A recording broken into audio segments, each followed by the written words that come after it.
Well, technically this is the September video, even though we are 3 days into October now, and probably more by the time this video comes out. So, this is your September video, and don't worry, come the end of October, we're going to have our October video, so we're not missing any months. AJ, what is the current state of the race right now? Because I know there's a couple things that have changed in the 2 weeks I've been gone.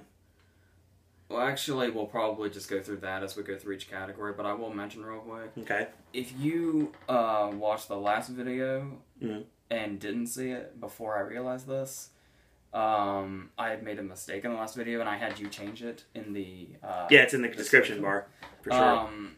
I hadn't heard anything about what the imitation game was as far as adapted or original, so I had assumed original because I hadn't heard of the source material. Well, about 3 days later, I learned that there was a book. Oh, didn't know that. So I had to switch them up.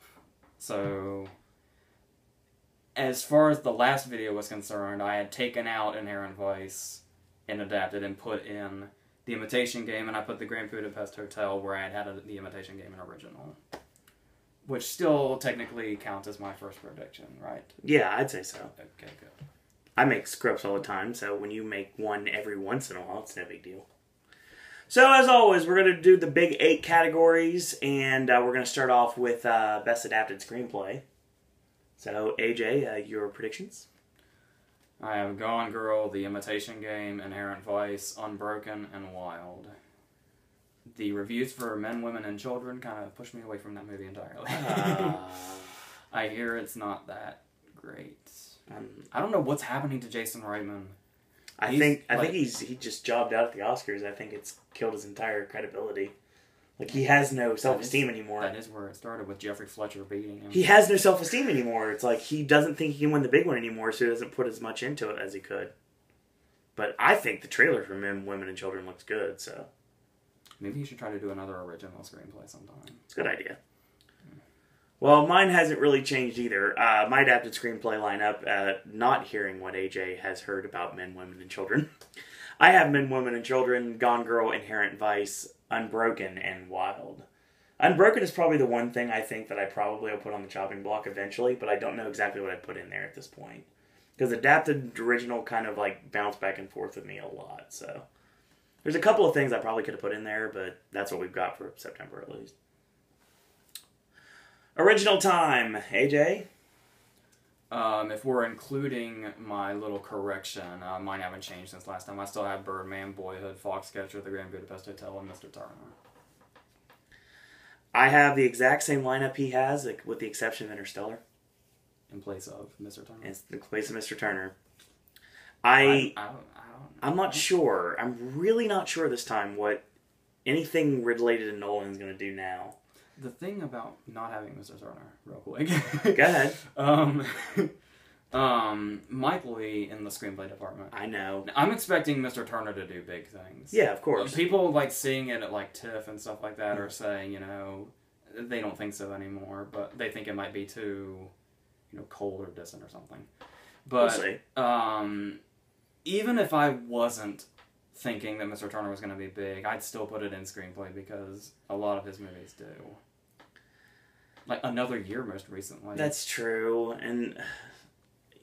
But I look at my lineup and I really don't see much I could bump out. I mean, the only thing I really would bump out on this list, for me personally, probably Boyhood. And that's probably a sucker pet. I think people... putting a lot more faith into that movie than they probably should. Yeah. But we don't know. We won't know this until we start getting precursors. We start getting actual awards. And now that I've said that Boyhood's getting too built up, let's go to the next category. Best supporting actress time. I have Patricia Arquette for Boyhood. Carrie Coon for Gone Girl, Laura Dern for Wild, Carmen Ejogo for Selma, and Emma Stone for Birdman. I only changed one there. I put Laura Dern in place of Judy Greer because the last time I was concerned that there were no previous nominees. Now there's one in there. I feel a little better. Even though her part is apparently really, really small, she's just a name I've heard. I knew I was going to take Judy Greer out because of the reviews from Men, Women, and Children, but it took me forever to decide who to put in there, and Dern is who I just settled with. After having seen the movie, I'm gonna stick with Carrie Coon, which is more... I don't know how much of an uphill battle she has, but I guess it's kind of wishful thinking. I'm keeping her in there now that I've seen the performance. Yeah. And I actually said in the last video I was hesitant to even put Patricia Arquette in because I thought, you know, maybe Boyhood's not going to be the big thing everybody thinks, but she's still being talked about a month later, so... It's Cate Blanchett all over again. That's what everybody's saying right now. At least since it's October now, so, I mean, things could change. I would say, if I had to pick a winner in these, I would say, I've been saying Carmen Ejogo, I think is going to blow people away. Don't even have Selma running for anything. Watch the movie actually come out, she's in it for like 2 minutes. Hey. I always go to Ruby D whenever I think of something that has been in That's true. a couple minute performances. That was a veteran slot, though. That's true. That's a good point. Speaking of veteran slots, the only thing I have different from your list is Vanessa Redgrave for Foxcatcher. I went ahead after this and I did something that I wasn't sure I was going to do, and I ended up doing it anyway. I bumped Meryl Streep out. Yeah, she is officially going supporting, and Emily Blunt's going leading. Yeah, I had Meryl Streep on my lineup, actually, because Meryl Streep usually does get nominated. I really don't know why people have even been discussing Into the Woods. Yeah. I might regret saying that later, but... I had it originally, so if it happens, then I can always jump back to it, but I mean, still. And I'm now running Carrie Coon for Gone Girl, because that performance is awesome. I want to say this on camera, because I still think it's funny, even if it embarrasses you. Oh, great. Do you know what he was telling me all throughout the award season of 2012? Go ahead. Nope. Ang Lee's not getting nominated. Everybody that follows me on Twitter, you knew that. And I kept telling you every time, dude, I think he's a threat for the win. Should we go on? Yes, please do. Your favorite category, Best Supporting Actor. Alright, once again, I only changed one. I have Robert Duvall for The Judge, Mark Ruffalo for Foxcatcher, Michael Shannon for 99 Homes, J.K. Simmons for Whiplash, and Tom Wilkinson for Selma. I heard word recently nobody even really knows that 99 Homes is coming out this year, but until then I'm going to go ahead and stick with it. Smart move. Apparently the judge's reviews aren't very good, but Duvall's name was still being thrown out. Because he's Robert Duvall. So it's the veteran slot, just like you were talking about. So I'm going to stick with that. Apparently Wilkinson has a really good part in Selma. I'm thinking like... I don't know why. I keep thinking of like Anthony Hopkins and Amistad getting nominated when I think of Wilkinson and Selma. Because I don't really remember what his part is. I thought he was playing a president, but I'm not positive. Because I've really not looked into Selma at all. I'm just going by. I honestly think the way you keep talking about it, the way I keep seeing it pop up every once in a while in other people's predictions, I think I'm really underestimating Selma. And I'm worried about that. Well, because my supporting actor lineup's completely different from yours. Well, I'll go ahead and say this now. A lot of people have Selma being huge. They're like putting it in picture and director. That's supporting actor and actress as far as the big eight's all I have it on. I have it none, so we'll see. My supporting actor lineup has not changed either. It's J.K. Simmons for Whiplash, Albert Brooks for A Most Violent Year, making up for the Drive snub, and also Edward Norton for Birdman, Mark Ruffalo for Foxcatcher, and Ethan Hawke for Boyhood. And I think Ethan Hawke is probably the one person on that list that I can see myself cutting eventually. Which is a shame, but... I don't know what... I guess it's, just the way he's been and the way people feel towards him. Everybody's saying Norton, but for some reason, I just can't bring myself to go with it. I think Birdman's a juggernaut this year for sure. I think it'd be awesome if Norton got another nomination. I totally agree. His first one in 16 years. But, I don't know. So, we kick into the big four now. We're talking Best Actress. Okay. This first one's kind of confusing, but I'll get to it. Okay. I have Jessica Chastain for The Disappearance of Eleanor Rigby, Felicity Jones for The Theory of Everything, Julianne Moore for Still Alice, Rosamund Pike for Gone Girl, and Reese Witherspoon for Wild. It's worth noting that when we did the last video, Still Alice had not been seen at TIFF yet. Yeah. And when it was aired, screened, whatever you want. Close enough. That Tarantino thing of digital is just TV on a big screen. That's either way. People were saying Julianne Moore is gonna just blow through this. Because she's so overdue. It's a really, really baity part. And she doesn't have overwhelming competition except maybe Pike. Yeah, Pike's probably her main competition. And maybe an outside shot of Reese Witherspoon. Okay, Jessica Chastain. I'm absolutely convinced that Jessica Chastain will be nominated, but I don't really know for what. Because I've been hearing... Don't panic, okay? But... Do I need a towel, too? Don't panic, but I've been hearing people say Chastain is supporting in A Most Violent Year. But... I don't think anybody... I don't know how anybody can know that, because I don't think... Yeah. It was just finished, I think. Like, it just barely got a qualifying run release date in it. Like, it just finished being made in post, like, a week ago. Wow. So... How can anyone know? I don't know if they're just guessing, or... Well, there's a trailer now, but I don't know if that says anything or not. But we're definitely not getting it. In the event that she goes supporting for Most Violent Year, I said leading for The Disappearance of Eleanor Rigby. I don't know. Maybe she can get double if she's going supporting. I don't know. It's the Carey Mulligan thing. Because not many people are really... Well, the people that have seen The Disappearance of Eleanor Rigby are really, really talking about it. Mm. But I suppose it's not making like a huge splash as far as buzz. I gotcha. So I don't really know what's going on there. I just know if I don't have Chastain on this list, I feel like I'm missing something.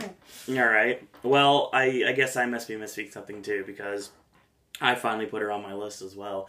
But I have her for A Most Violent Year, so hopefully that doesn't come back to bite me eventually.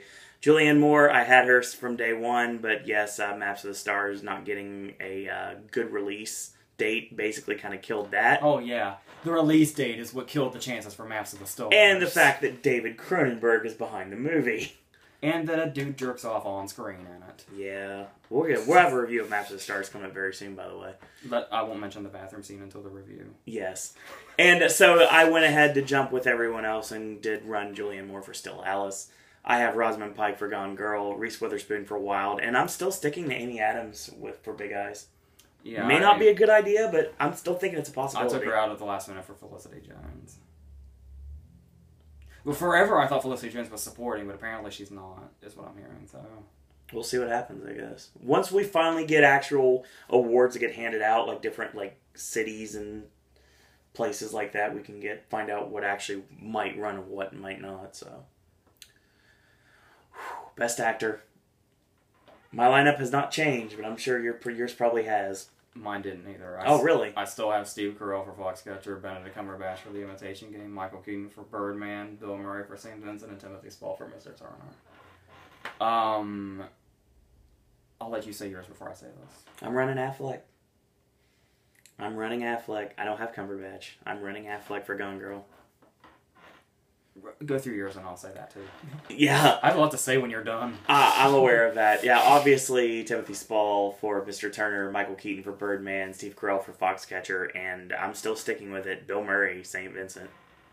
So. The first thing I was going to say was, a lot of people pretty much have my predictions, except they're saying Eddie Redmayne instead of Bill Murray. I'm hearing that too. But I wonder if people are looking... Like I said, we know presidents are broken every year. Yeah. All that bullshit. Of course. We have to say that every time. But would you find it a little odd if in mine, for instance... Assuming mine are more likely than yours. Not necessarily. You never know. I'm just saying. I got As you. an example. I know. If you look at mine and you take out Bill Murray and you put in Eddie Redmayne... Does it seem odd that all the nominees in Best Leading Actor would be all first-timers? Yeah, that's very odd. And 3 of them are Brits. Don't think that's happening. The thing is, they did give the King's Speech picture, so anything's possible. Because there's that thing where people are saying, like, it was like the debate last year of Russell was basically doing Scorsese. Will they both get nominated, or will it be one or the other? Will they cancel each other out? Yep. People were talking about the young Brits between Cumberbatch and Redmayne, and will one cancel the other out? I think it's a good possibility. Who knows at this point? Yeah, I get really paranoid when I have all 5 first-timers in there, so I always throw in at least one veteran. Just for good measure. And the second thing I was going to say was you nominating Affleck. I'm not predicting him. I understand and this isn't necessarily me convincing myself to, Mm-hmm.